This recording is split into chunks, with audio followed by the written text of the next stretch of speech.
All right. Hey, how is everybody doing? I just want to say, first off, thank you so much for the views, the likes, the comments on this last video that I posted, my first one on this channel. All I want is to be able to entertain. It's been a dream, you know. That one dude commented, hey, keep the dream alive, you know what I'm saying? Shit. But I was at work the other day, today, wow, I'm retarded, and I checked my YouTube on my second break, and as soon as I saw the views, the overwhelming support, the 20 likes on the video, almost half the views and likes, first thing I did was fucking swap over to my text messages, hit up my wife, and I was like, hey, it's popping. Oh, it's popping, baby. You know, she tells me, she texts me, and this is true. She says, you can't quit your job yet.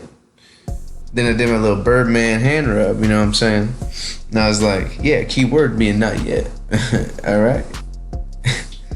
But seriously, the fact that a lot of people seem to be cool with just hearing mainly the opinion of me, and the stream of consciousness didn't really bother anybody. Well, that was fantastic. Now, anyways, there was that, I'm gushing. I got the chub going. Well, let's dial it back, let's get right into the shit, okay? We're gonna be talking about the orcs today.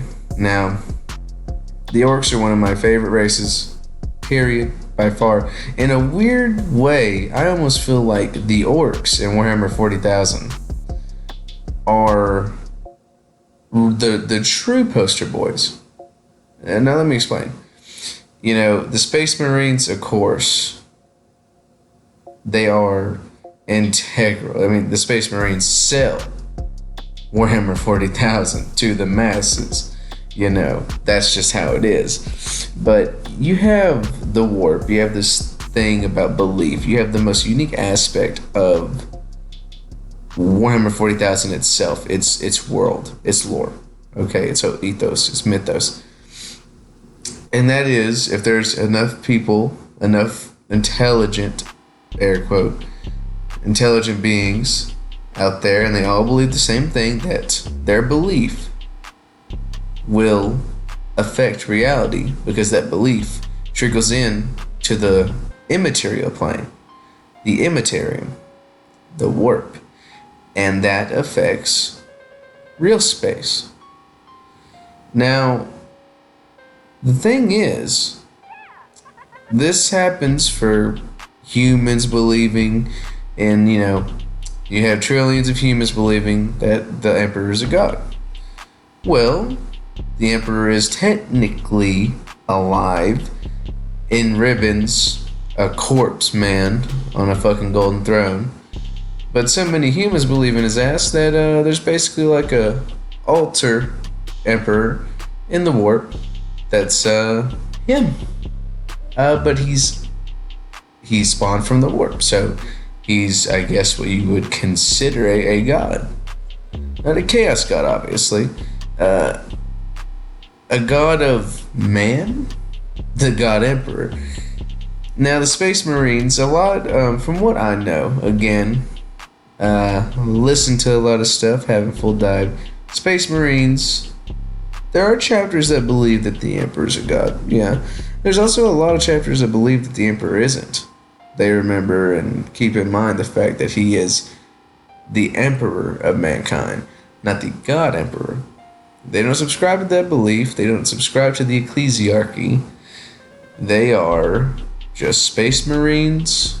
They're there because of him, because he created the Primarchs, and they idolize him, but that's it. That's where it stops.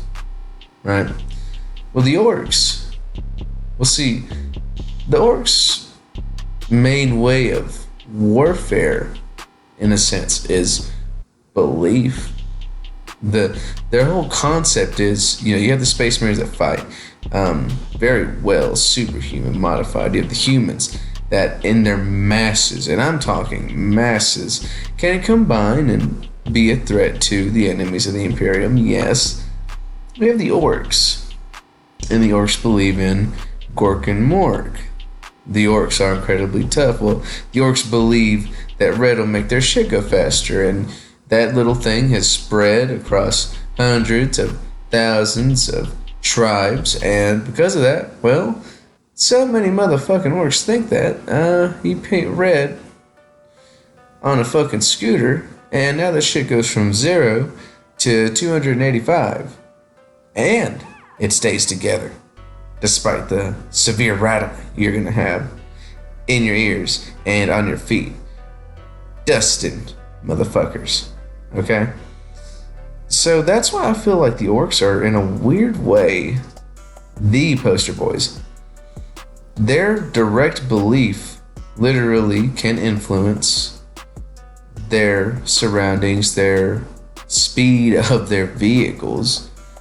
You know, you have enough orcs together, and an orc mech boy, right, creates an airplane, and that airplane's supposed to deal with Imperial Air Forces.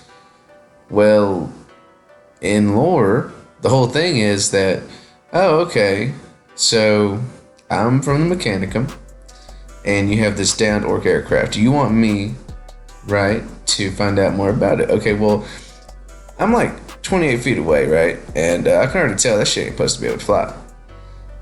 Motherfucker has like half of a flamethrower and half of a autocannon just kind of wired together and put in a big hole with a bunch of other miscellaneous vehicle shit just strapped to the back, and he clicks a big red button in the cockpit, and it actually thrust enough to be faster than some Imperial aircraft. Literally, through just their belief. Their belief is so strong that it carries their aircraft. Their belief carries their vehicles. Their belief influences the speed itself, not even the ability to create them. The ability for them to run, which is amazing in and of itself. Now, they got the shit down to, oh, I want this shit to be fast, bro. You thinking red? Oh yeah, I'm thinking red, bro. Aye, Daka. I'm telling you. So because of that, because of belief being so inherent within the orcs, and the special thing about Warhammer is that belief affects the warp. Well, that's why I think they're incredibly interesting. And really the poster boys in a weird, strange way. Now let's talk about their physiology. Now I do want everyone to note that I am on the Lexiconum. Please forgive me if that's basic as hell. Basic white bitch, you know what I'm saying? But let's get into it, right? Physiology. The orcoid ecosystem includes several species: Gretchen, snotlings, squigs, and orcoid fungus, as well as the orcs themselves. The orc ecosystem, born from fungal spores, travels with the race itself, allowing the orcs to rapidly colonize and reproduce on worlds across the galaxy. Orcs are unusual in that they can continue to grow throughout their lives, and that this growth is directly tied to their social standing. The largest orcs always being the most dominant. Orcoid physiology is a symbiotic combination of animal and fungus, integrated such that each augments the operation of the other and both work in perfect harmony. This fungus makes individual orcs incredibly resilient, replacing several vital organs as well as adding padding around those which remain. Now, the fungus also fulfills the orc species' reproductive function and makes them one of the most proliferative species in the galaxy. Adult orcs are constantly releasing spores which lie on the ground, often for years, going in and waiting to develop into orcs or Gretchen. Thus, a world invaded by orcs will be troubled by them for hundreds of years to come. And even if their initial attack is defeated, it is all but impossible to eradicate them completely. For an orc to land on the planet, you've already lost. It is simple as that. Not only are they brutal, stupid in their own special way, fucking ripped, but I like call it a little R&R, a little ripped but retarded, right? Ripped and retarded. Okay. If you have an orc warband and it lands on the planet, it doesn't matter if there's only like 700 of them motherfuckers going against like a chapter homeworld, okay, a Space Marine homeworld. They, that one orc that got shot right in the chest. Okay, well, when his spine flew out the back, about 8,000 spores did too. Oh, an Imperial Guard. A squad of Imperial Guard focused fire on one orc, and after several, and I mean several laser blasts, all set to full charge, they blow him away. They remove his torso from the middle going up, and it's mostly red paste with just stumps of legs left. Well, that's gonna grow into about another 30, 40 orcs. See, that's the thing. With spores, it's spores. The only way to truly win is to lose even more. To truly win against an orc force that is invading your planet, to truly eradicate them, not only do you have to kill them, no, my friends, you gotta burn the damn planet to the point to where it can't even support life, to be safe enough to have won. That's what you have to do. That, or exterminatus, my friend, which is about the same thing for real, except sometimes the whole planet just kind of turns into stardust on some Death Star shit. So the orcs are not only so vast in number that if they all were for some reason to find the ability within themselves to unite in their total, they would easily swamp across the entire galaxy. Take over everything, destroy everything. If the orcs for some reason were able to just turn on intelligence, civility, rationality, combine together, take over things and just start running things as any other leaders would, agriculture, infrastructure, culture, arts, just starting to evolve in that way. If the orcs had that rationality, that ability all at once, every single one, and banded together, the Eldari, the human, hell, the Chaos and Tyranids, okay? There would be a hard time at best in the galaxy for that to happen. And we're talking the entirety of the galaxy. So that's how you know how true of a threat the orcs can be when gathered in vast enough numbers. Because they may be dumb, it may be brutish, but when you got a dude that can lift a car and toss it, screaming DACA while he does it, and smiling, I mean, you don't want to fist fight another 800,000 of those dudes in the one day, not counting the other however many days that the war on whatever planet you're on is. Now, let's get down to society. Orcs were genetically engineered to be tough, muscular, aggressive, and primitive-minded. In addition to their warriors, by far the most populous group, gatherings of orcs are naturally divided into a caste of odd boys who are genetically predisposed to perform specific tasks exceedingly well. Indeed, the orcs' creators were apparently able to encode information on how to build and maintain technology in their genetic templates themselves. Mech boys, for example, require very little training in their function since they understand mechanical principles at an instinctive level.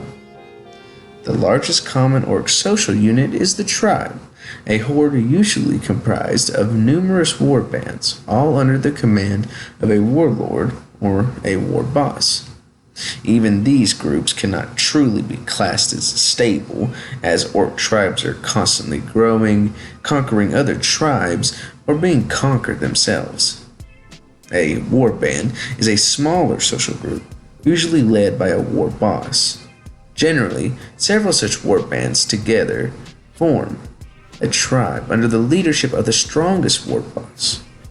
Now, war bands in turn are comprised of various mobs, groups of orcs bound together as social and fighting units, often grouped together by their preferred style of combat. There are a very large list of notable warlords, war bosses. Certain tribes, again, I'm fucking slow. I'm slow, bro. You know what I'm saying? I may get the drip. I ain't no water type, you know what I'm saying? Haha. I'm pretty slow when it comes to the uptake on this lore shit, when it comes to its total. But I'm pretty sure there are like unique tribes of orcs that go to the extent of, you know, you basically have fire boys. You have a tribe of orcs that are in love with the idea of just fire. You have speed boys. You know, you have the idea of a tribe of orcs that are all just down to clown on some motherfucking mopeds. You know what I'm saying? The red ones. So, not only do you have, and then again, beauty of 40k is the beauty of the infinite, essentially, because anything's possible in the vastness of it all. There are tribes that are skewed to many different professions. There are orcs. And within orc society, there are many orcs, higher, lower on the totem pole, whatever it may be, but that all fulfill multiple and varied roles. I like this. You know, they are brutish, they are stupid downright, and they are violent, but they have society. And it almost makes me wonder, you know, yes, these things like the mech boys ingrained, odd boys ingrained with this innate knowledge to help them complete these tasks that, to be frank, would be needed to carve out any spot for themselves within the galaxy. Yes, these are within the mech boys, the odd boys, these certain orcs that have this instinctive knowledge genetically coded into their DNA, mind you, which is some fucking Matrix shit, bro. It makes me wonder. Yeah, that's a thing, but they must all, on some level, a majority maybe, this is a theory, must be genetically modified to form these tribes, this social hierarchy. Because you have something as violent as the orcs, well, they're always fighting each other, they're always attacking. They're so damn tough that they get beat and they just keep on trucking. They're so damn tough they get shot, they keep on walking. Hell, they're so damn tough that the adrenaline of a good fight and beating somebody bigger than them makes them grow bigger than the other. You know, you would think that a society like that would, well, it's not a society. There'd be no order. It'd be chaos. It'd be very, very small bands. Not really next to any. It'd be a free-for-all. I just kind of find it intriguing that you have all these orcs. Well, not that there's a special crazy number of them, although there is over all the orcs. You have these orcs that are ingrained with this special shit. And then you have the fact that orcs want to kill all shit, including each other. Is dominance ingrained? Is, yes, there's a strong, so another must follow because they are weaker ingrained? Really, I know this may seem long-winded, and this is just a stupid-ass theory, but basically what I'm saying is, I feel like it must be a leftover from the Quark. You have the Quark Empire, crazy strong. Basically, all these generals from the Quarks, they're like Primarchs, Prime Orcs, and they created a legitimate society. I mean, that they became so strong, so powerful, so vast in number, that they just had society. A regular kind of functioning one, although skewed, yes, towards a war, but there was tech. There was even orc diplomats, man. I feel like there's a little carryover from that itself. Maybe not even from the old ones or their creators, whichever it may be. That little leftover hint of the Cork. And God, what I love, love to see somebody like maybe, hell, I don't even know, just give me a war boss, give me a warlord, give me somebody who hits the level of Primordial, who hits the level of a classic Cork, maybe finds like some old armor from like a dead one, locked away in some fucking ancient tomb. And then the orc just is like, oh yeah, I'm gonna go beat up my boys until I can wear that. And then he does. I just would love to see that. Now, I'm gonna leave it there. It's very late. I hate to say it, boys. I'm gonna try and, like I said in the first video, thank you very much for watching, by the way. I'm gonna try and write something up, at least some bullet points and all that. When it comes to upload schedule, if you made it this far, I'm letting you know. Okay, I'm not leaving you in the dark. I ain't leaving you in the dark now. Upload schedule, yes, I'm uploading today. That's 2 days in a row. I'm gonna try and put out a video at least every 2 days. Tomorrow I'm not going to, because tomorrow I'm gonna focus on writing up some bullet points, throw around some ideas, some concepts. Also, I have to go with my wife to the doctor about her C-section and maybe help get some tubes removed, get some stitches or staples removed. Luckily, everything went fine at the doctor today for my daughter, but I'm still in the process of being a new father, figuring out the time frame for that. Hell, to be frank with you, I gotta wake up at like 3:40 in the morning, and it's already like 12, and I need to take a shower. But I just really wanted to put something out because of all the support that I've seen, and it made me smile so big today. I grind parts at work, at foundry, plant, whatever, and it's hot as hell, and I sweat like a damn pig. And I'm over here trying to push and manhandle 300, 400, 500 pound parts, and it felt like I took a triple shot of caffeine when I saw all that support, y'all, and cannot thank you enough. I really can't. But yeah, thank you very much for watching. If you made it to the end, and I hope everyone, and I mean everyone, has a fantastic day / and/or night. Okay? Okay. Everybody have a good one.